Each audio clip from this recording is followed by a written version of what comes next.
Onda su doktori konstatovali da imam tešku bolest srca, kardiomiopatiju, dilatativu, proširenje leve komore i leve pretkomore srca. Teško mi je skoro, znači ne mogu da šetam dugo, ne mogu da idem u školu, pritisak je stalno. Radost je ujutru kad se probudim i kad ne osjetim da me ne boli ništa.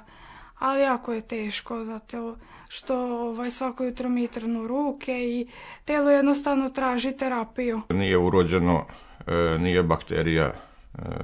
Da li je to posljedica saobraćajnog udesa ili to...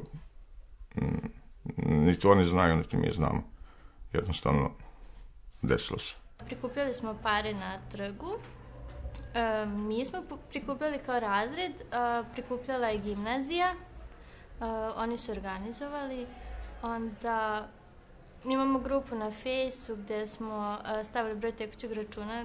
Nastavit ćemo u toku iduće nedelje slanje mailova preduzećima kako bi pomogli našoj drugarici.